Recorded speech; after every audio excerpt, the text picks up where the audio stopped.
Dr. Douglas McCall. So just to kind of get us in the mood and, prepared for his presentation, do you find sometimes that you struggle to get information in your head out to the people on your team? Have you ever been leading a meeting and been derailed because one question threw you off? Do you find yourself agreeing to do lots of things and struggling to find time to manage it all? In this insightful session, you will experience actionable strategies that you can apply immediately to every interaction you have, whether in a one-on-one meeting, with your team, or in front of the entire company.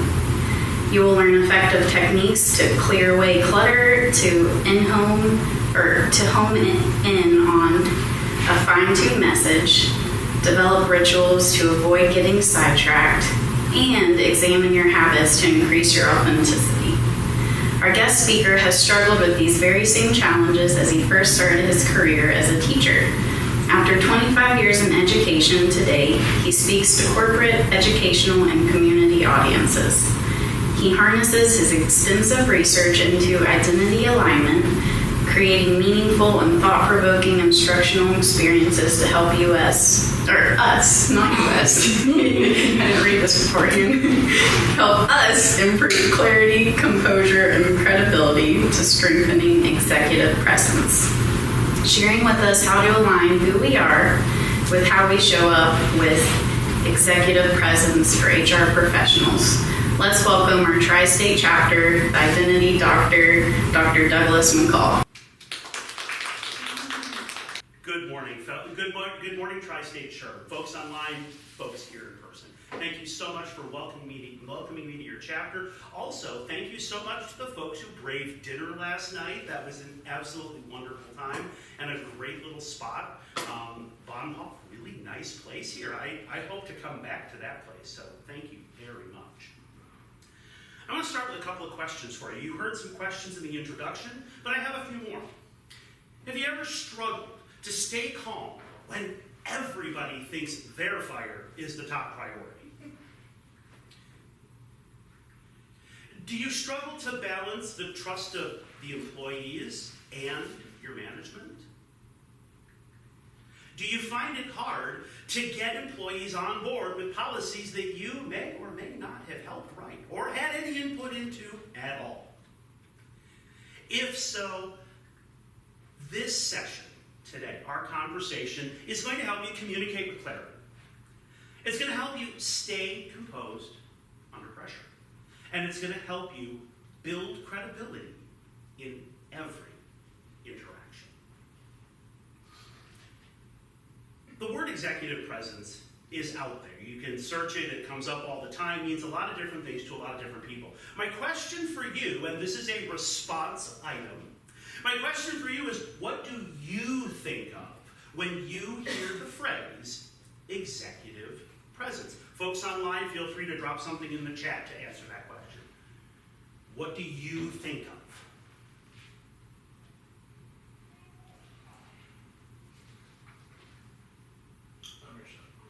Inertia.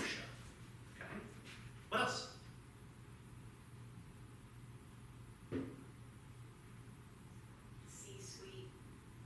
Okay, C-suite. What else? Authority. Anybody online got any thoughts on that question?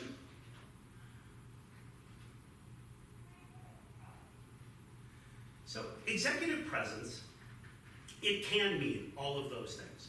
But what I'm going to argue is that oftentimes executive presence is thought of as a thing you have or you don't. Like you'll hear a speaker, you'll hear one of the executives from your company come in and talk, and you're like, wow, their presence is really strong, something to that effect, as if it's a thing you have or a thing you don't. I'm going to argue that executive presence, first of all, is not limited to the C-suite, first of all. It's not. It's limited to anyone who works in leadership. And that can be leading a small team of 2 or 3 people. That can be the work that you folks do with the folks that you manage, and it can be C-suite. But more importantly, I'm going to argue that executive presence is a skill set, not a thing you have or don't. Meaning anybody can develop it. Anybody can have executive presence. My thinking, and I take this as my introduction alluded to, I come at this from an identity angle. I look at executive presence in that way, and that's where my research has drawn me. So executive presence in some ways is related to, first of all, identity. Okay? Who we are, who we understand ourselves to be. Then, in the next set, it's behavior. So how does our identity match with how we express to the folks around us? Because not necessarily who we are in our head does not always express to the people around us. So there's two pieces there. And then third, it's repetition. It's a habit. Executive presence is not a thing that happens once. It's a thing that we build over time and develop as a habit. So that repetition is critical. And the reason is this. When we get into high pressure situations and our executive presence breaks down, it's because in high pressure situations we default to our habits. There's word out there that says that, I do really well under pressure, right? When pressure happens, that's when I shine. The reality is that when pressure happens, you usually fall back on whatever habits you've developed. Now, the folks who shine when they're under pressure do so because they've developed habits that help them get through those moments. And the folks who don't shine in those pressure moments, well, it's the same case. Their habits don't allow them to be successful. Let me tell you a little story. It's a little story about Jack and Diana. I was about to sing to you, but I decided not to. All right, a little story about Jack and Diana. Diane is our HR professional pictured in the story. Jack is Diane's boss. Perhaps you will find resonance in this, perhaps you will not. But Diane is sitting in her office, working away. It's Friday morning. Friday afternoon, they have a quarterly meeting with a large unit in the company. Perhaps that happens from time to time in your world. Jack comes in to Diane's office with a stack of papers and says, there's a new policy that we need to talk about at the quarterly meeting in 3 hours. Maybe this has happened to you, hopefully not. But Diane looks at Jack and says, okay. Jack walks out. Diane then scrambles to understand the policy, to come up with a way to explain it to folks in a way that won't take 9 hours, because, let's face it, nobody wants to sit in those corporate meetings for that long. So how do we get that information out? Diane crafts a beautiful message in 3 hours, and then goes to the meeting. Diane shares the information. The folks in the room are listening, nodding their heads sort of. A couple of folks are shaking their heads. Not a whole lot of people say much. Diane gets through the message pretty unscathed. Diane thinks, awesome, got it out, did what I needed to do, Jack will be thrilled. Diane takes the 20 steps back to her office. And then her phone rings. And it rings again. And she gets 9 dings on her email. Questions, concerns. What does this mean? What are you talking about? Jack has walked into her office and said, I'm getting calls on my line. Something didn't work.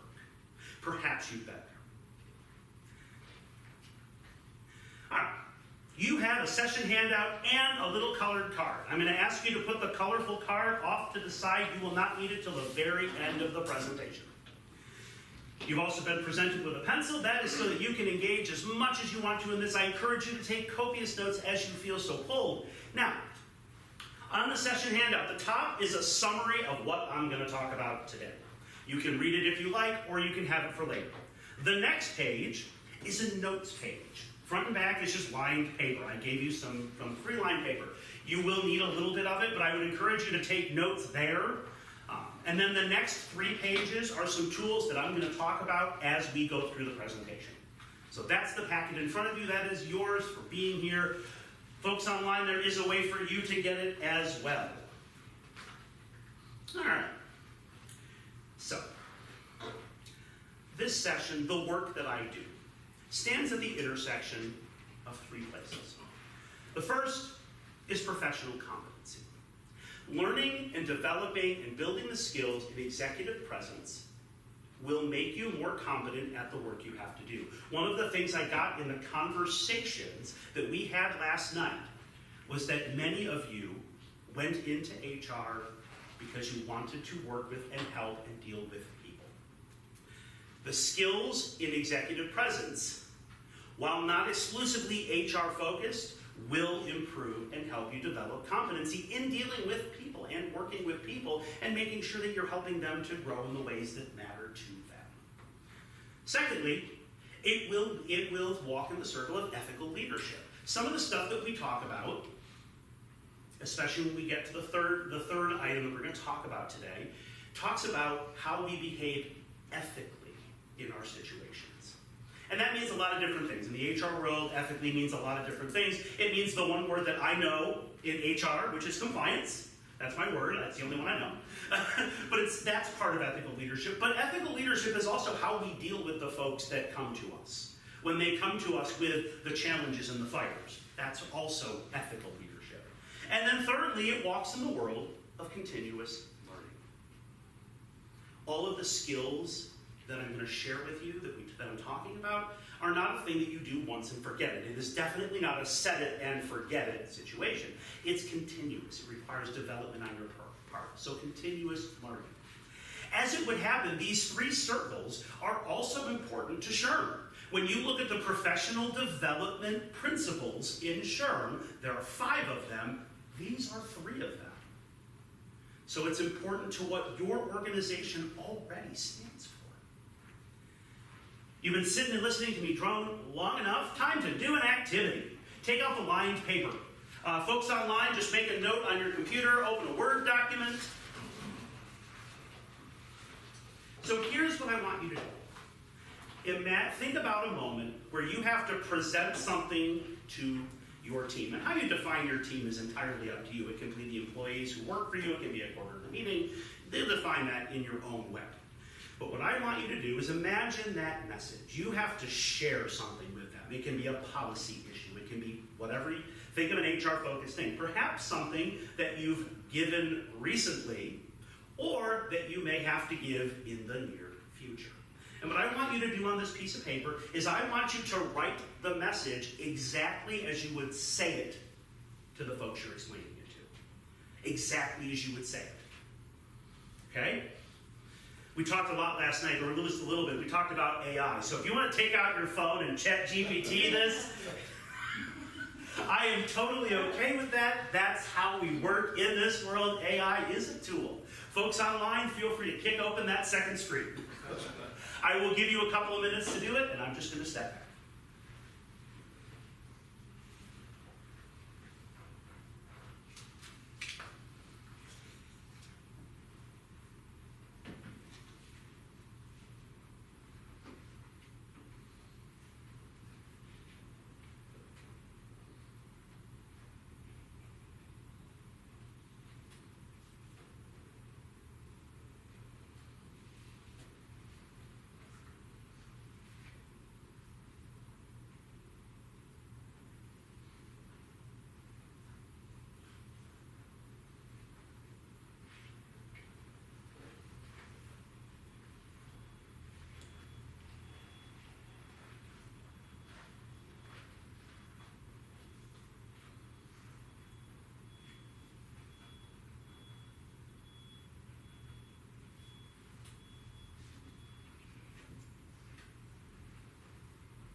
finish crafting your message.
About 30 seconds.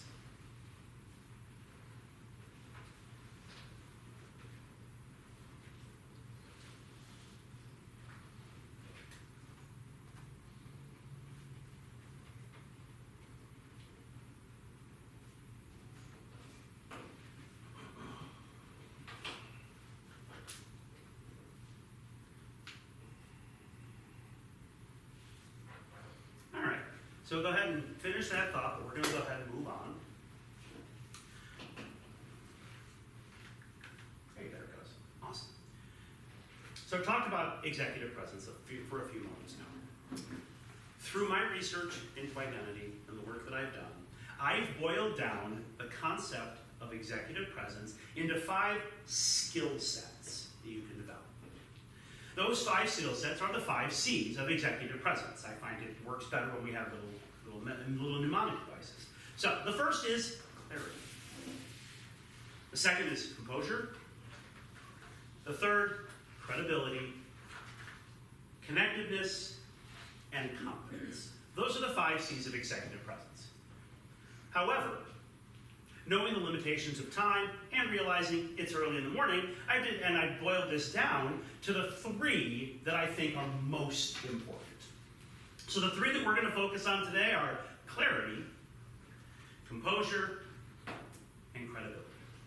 Clarity, composure, credibility. If you develop these skills, your executive presence will improve. And sometimes it's about developing them, and it's sometimes knowing which is most important in any given situation. Sometimes composure is the thing you need most of in a particular situation. But at other times, it's connectedness. So it's knowing how to use these skills and how to intertwine them to improve how you present. All right, clarity. Clarity is the idea of keeping your message clear and understandable for your audience, for the people you're talking to. And that audience can be one person sitting across you from your desk in your office. It can be 100 people sitting at a company-wide meeting, or 1,000, right? So clarity is the development of this, of what we say and how we bring it across. There are 3 levels of clarity. I'm going to say anybody know what they are, but you have resources in front of you, so go ahead and use them. The three types of clarity are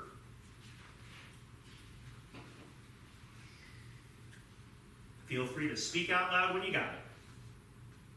Is it what is happening, why it matters, or what happened? Not there. Oh, okay. There are 3 types of clarity.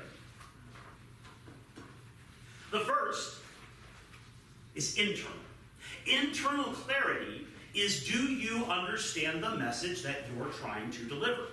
That's really important, folks. If you don't know what you're talking about, there is no chance that you're going to be clear to the people you're speaking to. So we have to first make sure that our internal clarity. And sometimes, let's face it, when you get a policy that you didn't write, sometimes you don't have enough time to internalize that clarity. And then when you go to speak to whomever you're speaking to, the message can falter a little bit. So we have to start from a place of internal clarity. The second is message clarity. Is what you are actually saying or typing to the humans you're communicating with actually clear? Hint, if you don't have internal clarity, you will not have message clarity. One flows through the other. The third is situational clarity. Do you understand the situation in which you're delivering the information? How you present information to an executive, to a C-suite team, it might be a little different than how you present that same information to the employees or your hourly folks, right? That situation changes how we deliver the message. For true clarity, we need to have all three: internal, message, and situational. Now we're going to go to the first worksheet that I have for you. The first worksheet is called the fine-tuned message funnel. To use this worksheet, think about the message that you wrote when I asked you to write it a few minutes ago. Now, some of you may have already written it in 1 line or 2 lines. I want you, if you have it in more than 2 or 3 lines, here's the goal. We need to be able to boil down the message so that we understand it in 1 line. Now, the 1 line is not what you're presenting to the folks around you. But you need to know the 1-line summary of what you're trying to say. Because when you get nervous, that's going to be stuck in your head that this is what they need to know. This is the communication I need to have. So take your message, whatever you wrote, and if it's more than 4 to 5 sentences, the goal is to break it down to 4 to 5 sentences, then break it down again to 2 to 3 sentences, and finally boil it down to the essential 1 sentence that covers what your message is about. Now, that can be daunting when you're talking about a large policy, right? There's a lot of moving parts. But for your sense, what is the 1 line that summarizes what you're trying to get across? So what I want you to do right now is look at your message. Take 2 minutes, folks online also do this. Take 2 minutes and try and boil your sentence down, your message down to as few sentences. The goal line is 1. The goal line is 1. And remember, this is not what you would say to them. This is so that you know the big picture, the headline.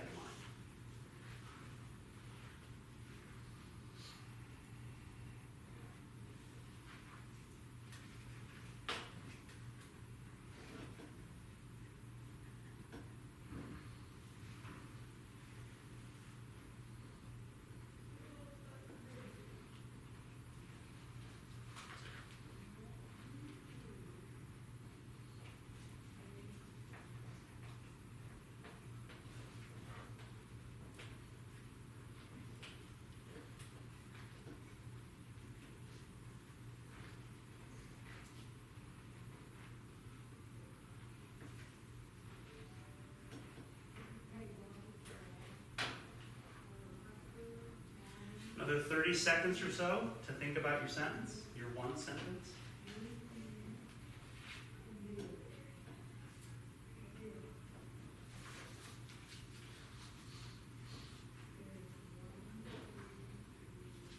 All right.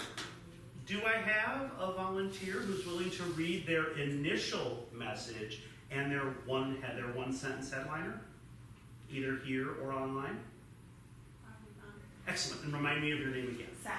Sally. Yeah. Okay, so my initial message is, team, we will continue our leadership meetings moving forward.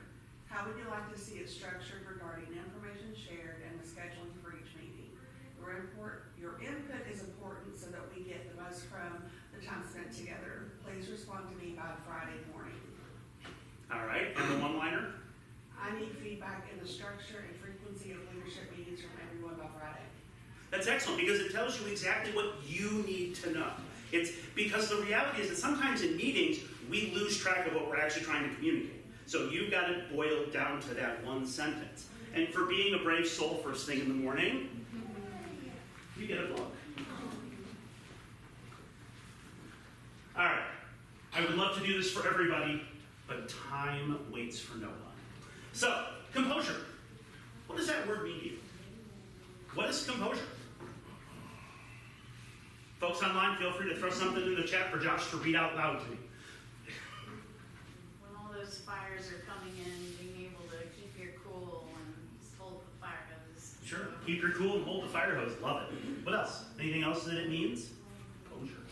Keeping in mind that your reaction is happening and doing it appropriately. Excellent. Excellent.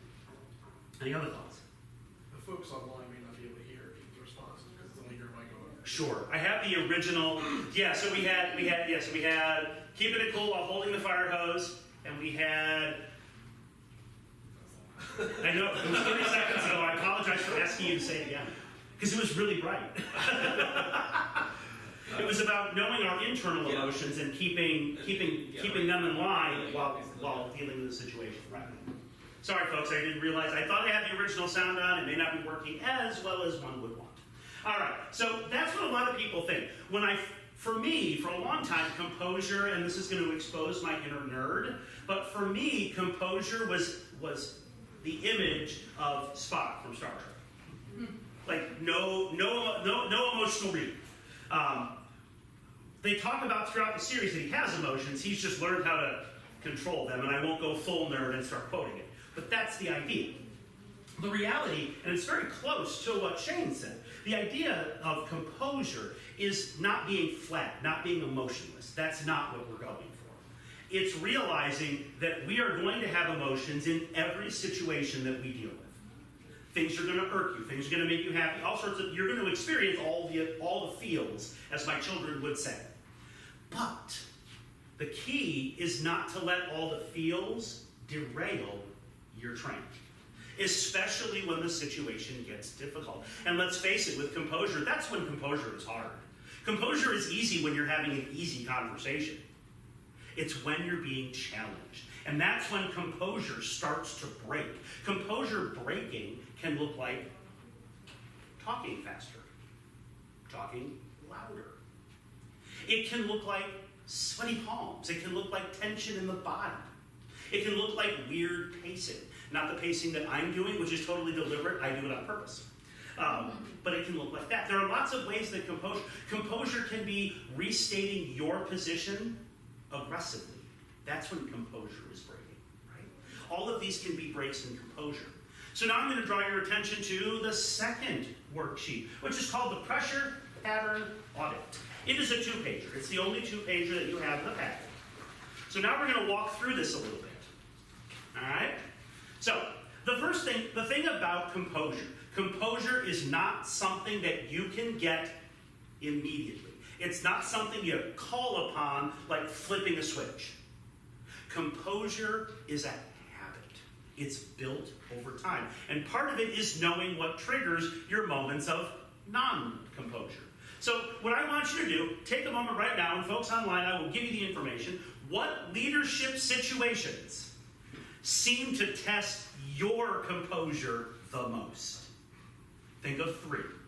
And this is individual. This is you. What are the moments in your day-to-day work that test you the most? It can be individual people. It can be individual situations. It can be large scale. But what tests you? Just 3 things.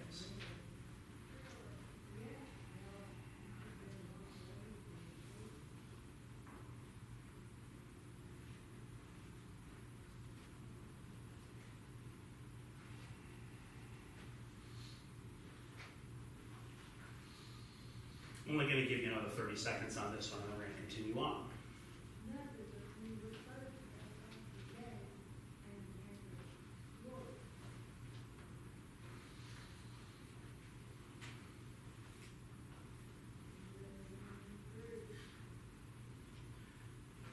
So that's part 1.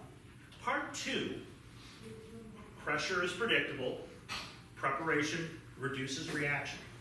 So think about one of the 3 things that you wrote in that top section. And write a ritual that might help you move through that. It can include reviewing the key material, making sure that you're prepared for the conversation. That might be a thing you do when you know it's going to be a difficult situation. Preparation makes composure easier because we're ready. Okay? It could be a breathing or a grounding ritual. It is amazing, right before you walk into a difficult situation, to just stop at the door and go, and breathe, and prepare yourself. Because if you go in even, chances are you'll hold it a little longer. A mindset cue. Is there a word that you can say internally that might help you refocus? for me, mine has always been, and this kind of comes out of my own personal prayer life, mine has always been the word peace. And I know that if I get into that situation, and I just say to myself, peace. And I say it 2 or 3 times, and then I move on. It's having that, but that mindset cue, that's a thing you have to build up over time. It's a ritual. It could be like physical movement. Sometimes having a non-related motion that's subtle can help you. Some people have used the rubber band. They have a rubber band around their hand and they'll snap it just a little lightly, and it's a grounding cue. Basically, you're creating physical and mental responses that allow you to ground yourself without having to lash outwardly. Okay? The key is that this whole situation has to work for you. You have to develop a ritual that works for you. And it won't work always in every situation. You might have multiple rituals. The point is you're thinking about it ahead of time and planning that out. Then flip the page over. Now, so you've reflected, you've prepared, and now you are in the situation. And the composure, you're starting to feel it. Remember DIR. D-I-R. Okay? Step 1 is to disengage. When you start to feel your composure, you have to disengage. Now it can be mental. You might need to step out for a minute. You might need to pause for a moment. You might need to have a thing that happens that gives you a little break. Something that breaks the tension for just a split second. Because that slide out of composure compounds on itself if you don't disrupt the cycle a little bit. So step 1 is disengage. And that looks like multiple different things. The disengage has to fit the situation. You can't go running out of your office screaming to disengage. You can't say, get the hell out of my office. That doesn't help either. So you have to find that disengage. The second is to interrupt. Name the emotion that you're having trouble with. Wow, they really frustrate me, or whatever it is. Do it internally if they're still in the room. Don't do it externally. Regulate your body, reset your focus, and then re-engage. Come back to it. This cycle can happen very quickly. It can be a 15-second thing. But you have to find that space. And sometimes in really difficult situations, it's owning that it's a difficult situation, and you have to be able to say the words, I need to step back for a moment. We have to own that with folks. We have to build that in. And then lastly, this is my favorite part. I'm a big reflection nerd.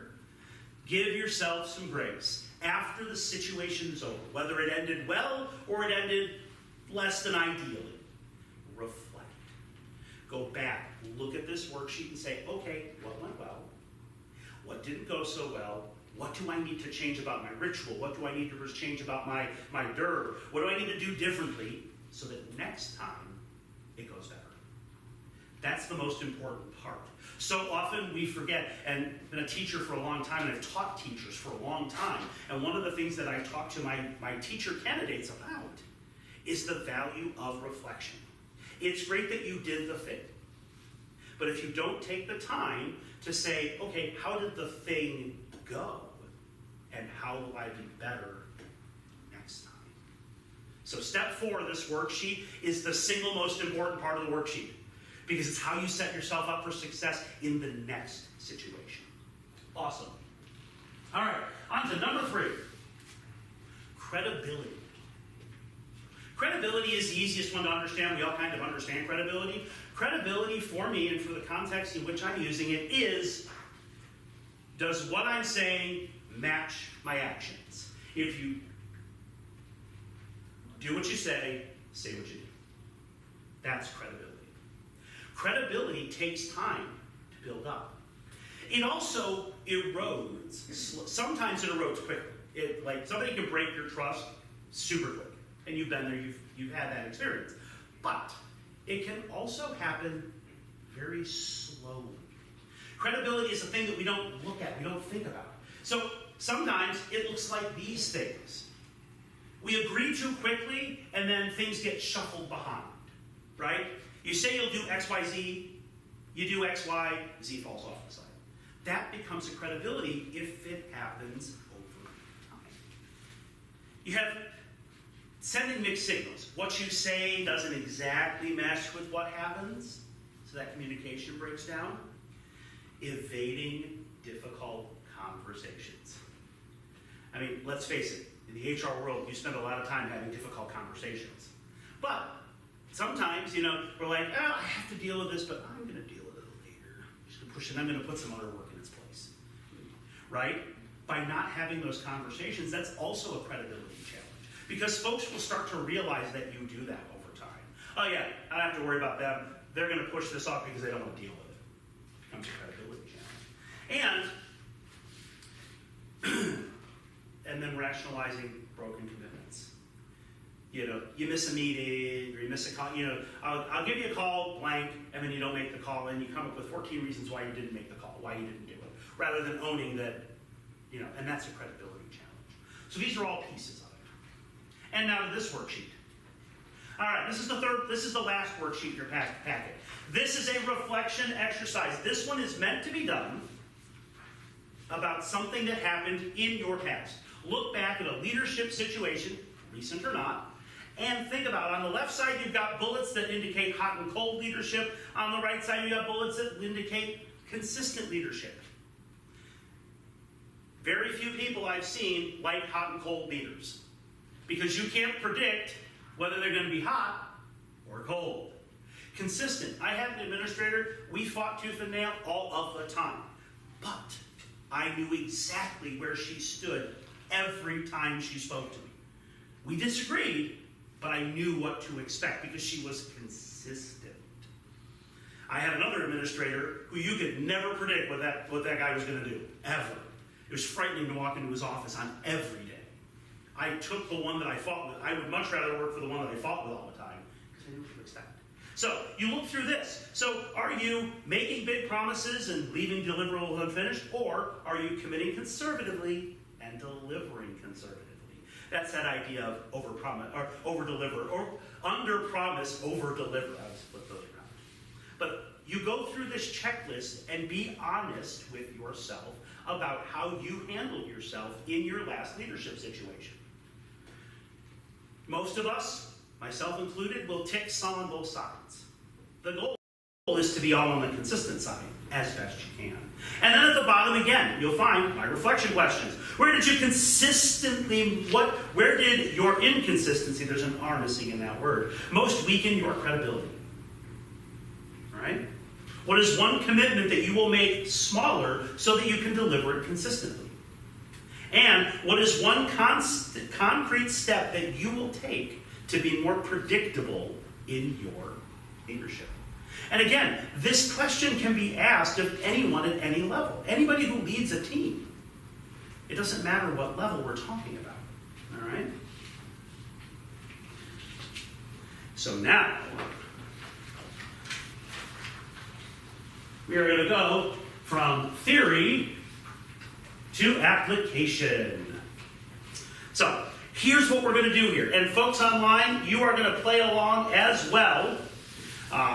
Shortly, I am going to ask Josh to toss you all into breakout rooms so that you can talk with a partner. Not just yet, that will happen, but know that you are not going to get to pick your partner like the folks online or folks in person. I'm truly sorry. You are going to have to just deal with whoever Josh puts you in a room with. So maybe if you want to send Josh a bribe or, a cup of coffee, however that works. All right, so the first thing that's going to happen is we're going to workshop a real HR message. It's going to be the one that you were working on at the beginning. Then you're going to find a partner. And fortunately, we have an even number of people in the room, so that works. And then you're going to provide feedback to each other. You're going to get a couple of minutes on either side. So let's step in first to the workshop part. All right, so take out that message from the report and the one-line summary. We need both.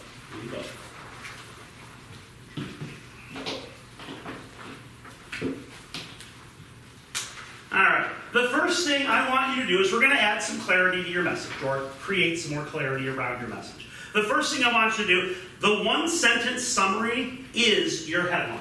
So that's your headline. Then, 2, add a why. Why is your message important? Why do the people you're giving the message to need this information? And then your third thing is going to be add an action. So what happens next?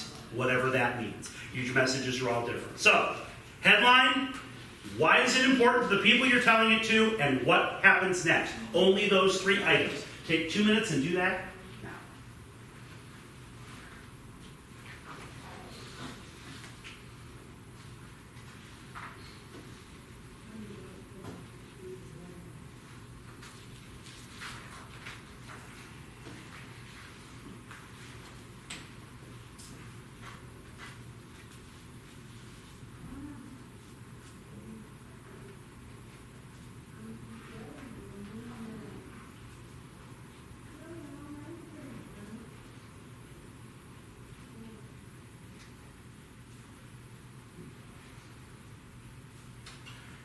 Another minute and a half.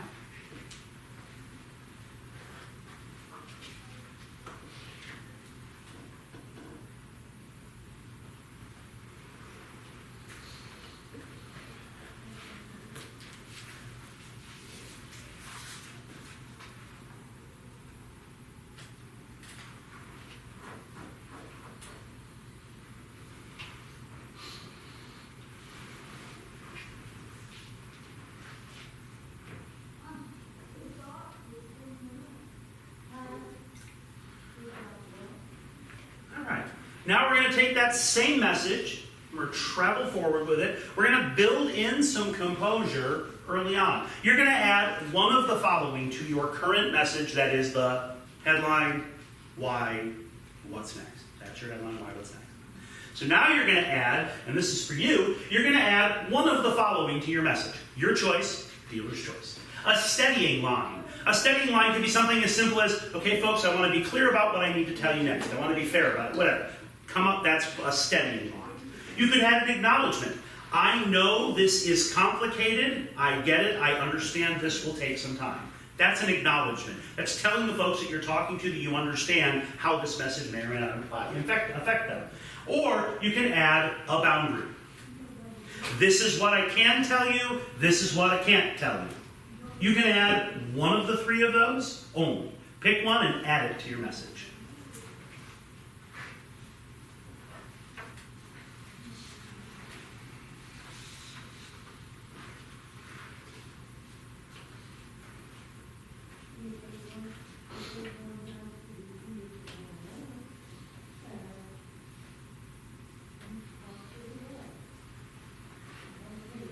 By the way, if you pick number 3, the boundary, that boundary needs to be 1 sentence, maybe 2, and not one really long run-on.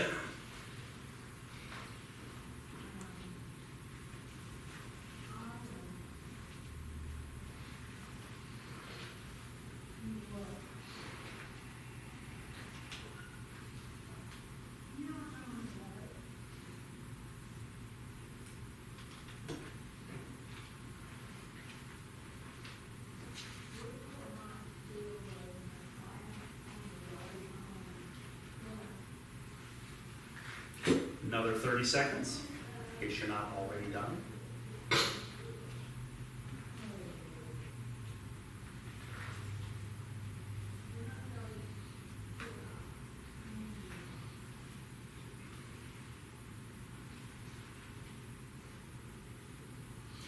All right, and the third step is we're going to build in some credibility for you. We're going to build credibility into this message. Once again, you are going to add one of the following 3 items.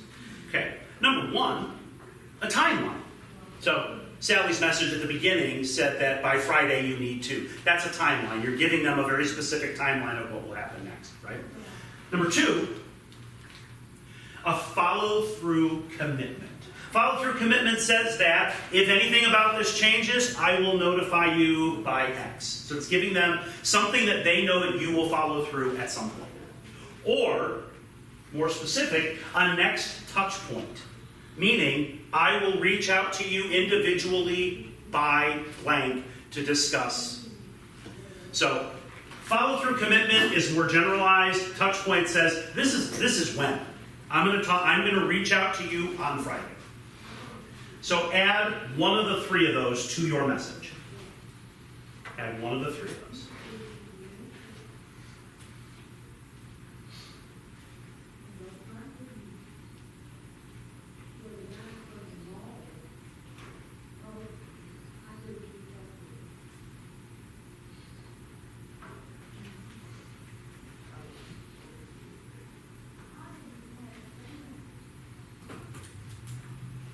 1 minute.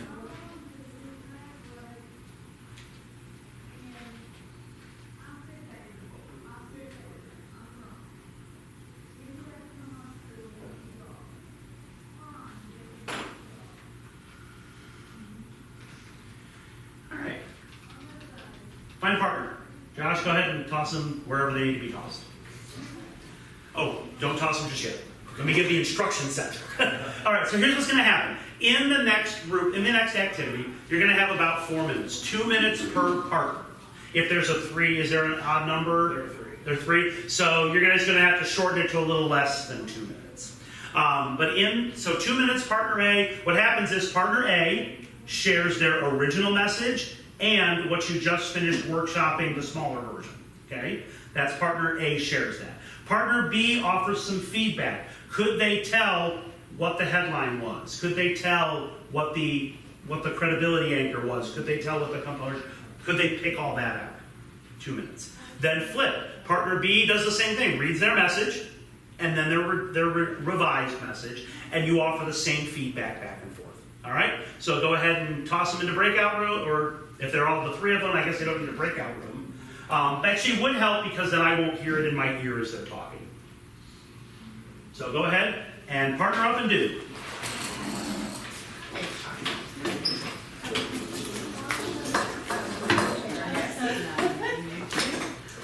I will call switch when the 2 minutes is up.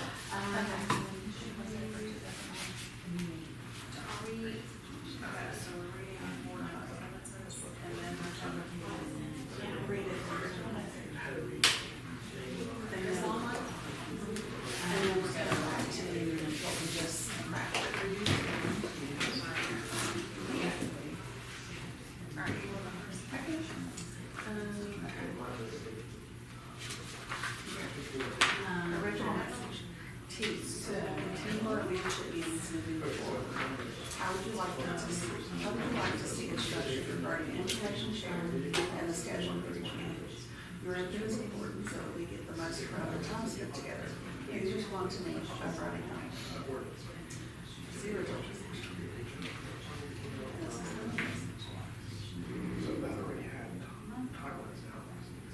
It's important to get team leadership meetings. I'd like to have your input on the structure and frequency of meetings. I understand we all have different opinions regarding these important meetings, which is why I'm asking for feedback. Please submit your feedback to no later than Friday morning. We will discuss during the next meeting date, which is the 6th at 8 p.m.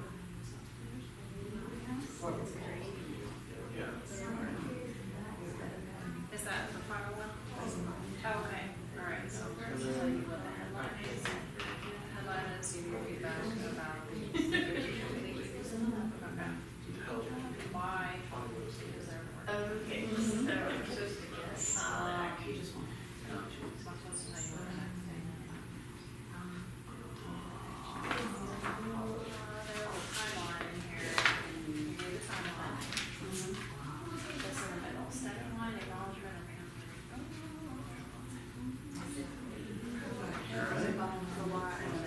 Wrap up and switch.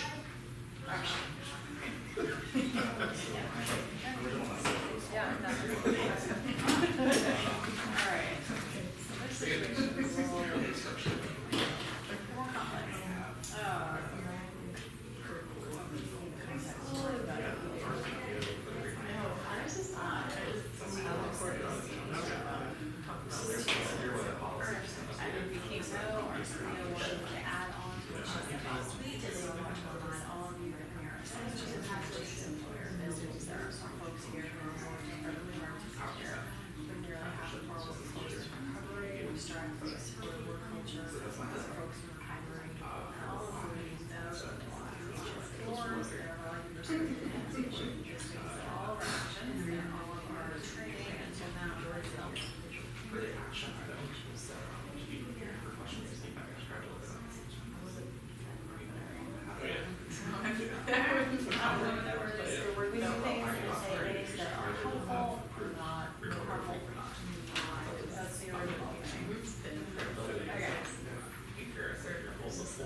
Our goal is to be a place for each of you to walk into, fill out your system, We do this all the time.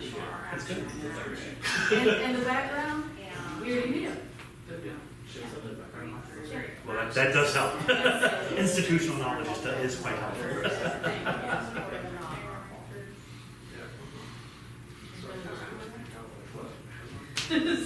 Another minute or so, folks? Yeah, all right.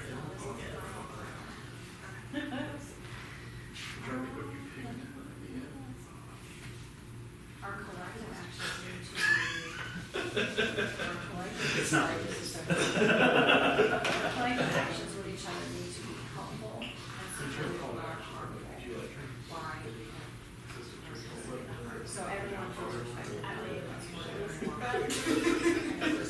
wants. Already, so that's how we're going to be supportive, caring.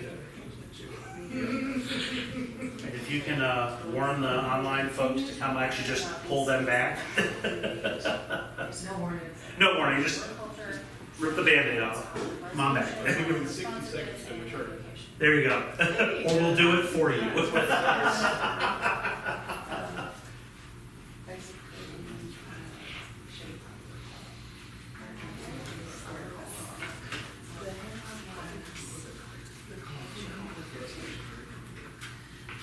The why is present,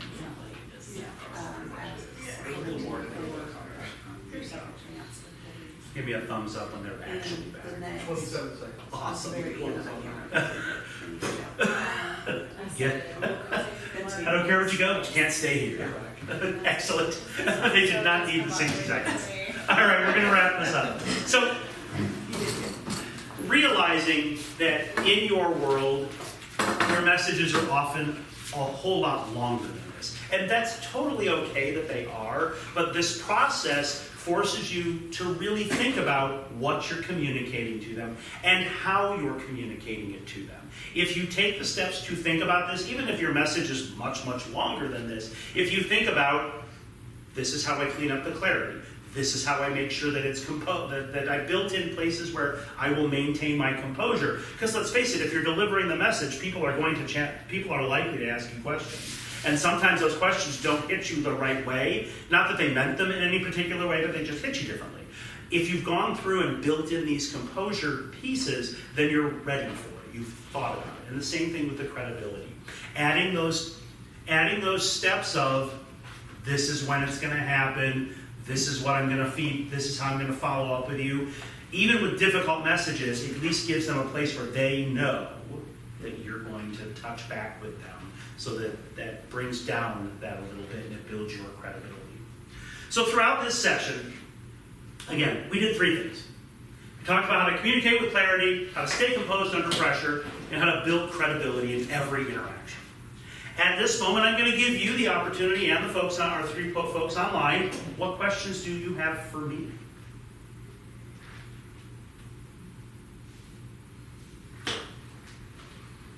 You think there's a good way to repair, say, if your credibility, you don't think it's up to par, is there a good way to repair it?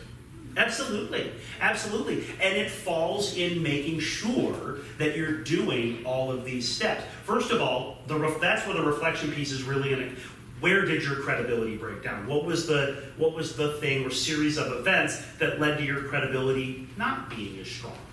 And then taking deliberate steps to interrupt those and make sure that we, so if it's been, wow, I've taken on too much, I've let go of some commitments, it's making sure that we are able to say, yes, I can do this, I'm going to need help with this I can't do right now, and being able to take those steps. So it really is starting from the reflection point of what broke my credibility, and then making deliberate steps to build it back up. But it'll take time. I mean, that's the reality. And credibility, another word for credibility is trust, right? And we all know that when trust is broken, it's a lot harder to build it up, and it's going to take time and deliberate action. Now, I will also say that improving clarity, improving composure, all of those things can add to credibility. These 5 C's don't live in isolation. They work together. And so that would be my shortish answer for your question. Other thoughts? I have a really simple question. One of, hopefully, I feel like this happens to a lot of people, so I'm wondering Sure. what your, in your ritual is. So one of the triggers is when other leaders interrupt me in meetings, in very public meetings. Mm-hmm. This is annoying and it's really distractible. Mm-hmm. And then it makes me a little angry, especially when it happens with the same person over and over. What is an effective ritual that we can use? An effective ritual? One, the first part of that ritual is going into the meeting expecting that it's going to happen. Like it's amazing what just mentally planning for that, but it also might be helpful to figure out why. Oftentimes when folks interrupt like that, it's because A, they want to be heard, B, they want to be the center of attention, C, they weren't paying attention because they were on their phone and they just came back. It's all of those things. And it's developing a ritual of how you deal with that at that moment. Because let's face it, if it's because they want to be heard, simply acknowledging what they said and then driving the train back where you have to go is the simplest way to do it. But that does help to understand why those interruptions, because most oftentimes they're happening for a reason. And I hope that it's not because they're just deliberately trying to throw you off. So it's understanding that and building in your own ritual for how you will handle it when it inevitably happens. And then after the fact, in a space where you can build to be comfortable, having a conversation about it and not taking it from, I hate it when you interrupt me, which is aggressive, right? Taking it from I find it really challenging when I'm delivering a message, and my train gets derailed, or however you want to put it. Take it on as your own challenge and see if you can work to find a way. Maybe it's making sure they have all the information ahead of time. It's going to be very situational, but those are the kinds of habits that I would develop. One is to be ready for it, is to mentally prepare yourself. Okay, at some point in the next 35 minutes, X is going to interrupt me. It's going to happen. I'm going to breathe through it, and I'm going to move on, because my message is important and I need to get through. And then developing what you do when it happens and having a plan for that. That would be my gut reaction to that suggestion. Other thoughts? Questions? Online, do I have any burning questions from the three folks at home? All right. Now comes the colored card. I know you were all wondering when I was going to make you use the colored card. It's now. So, as I said, executive presence is habit. Habits only are built when we do them repeatedly. Doing something once does not make it a habit. So here's what I want you to do. Think about the executive presence techniques that I just gave you and pick one that you're going to practice intentionally for the next 30 days. Write it on your card. Pick one and practice it intentionally for 30 days. So until the end of June.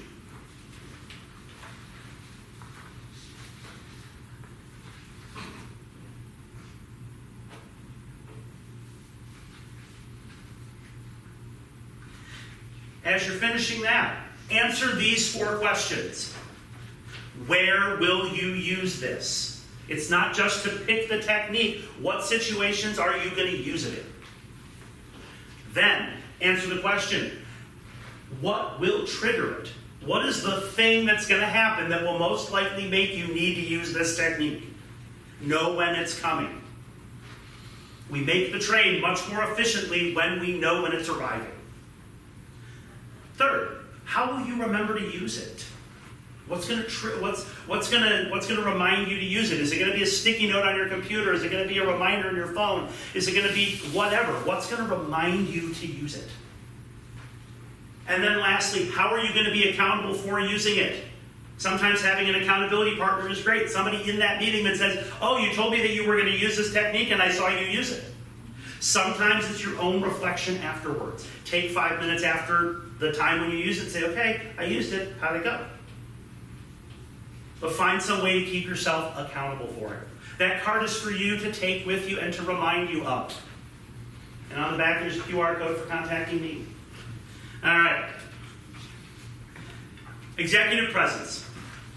It is not a destination. It's a discipline. And like all disciplines, it rewards those who practice. These 5 skills work when they are practiced. Thank you so much for letting me be here today, for letting me share some time with you. If you want to connect with me, here's a couple of different ways. Number 8, I've got the programs I have available, my LinkedIn, and how to contact me directly. And lastly,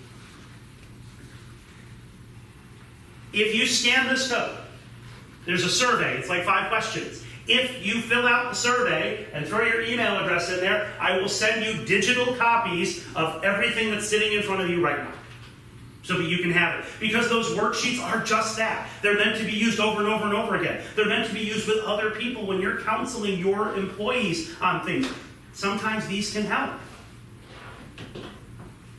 So feel free to do that. Yes? Oh, I thought your hand was sorry. All right, so everybody got that wants it? Okay. It's that weird, awkward, how long do you hold the screen up there to make sure that everybody's got it? All right. Thank you. So, again, Dr. Douglas McCall, thank you so much for being here today. Thank you for all of the work that you do on behalf of HR professionals all over the world and in the companies that you work in. I will be standing over there. If you have any further questions, thank you so much, Alexa and your leadership team. I give the meeting back to you.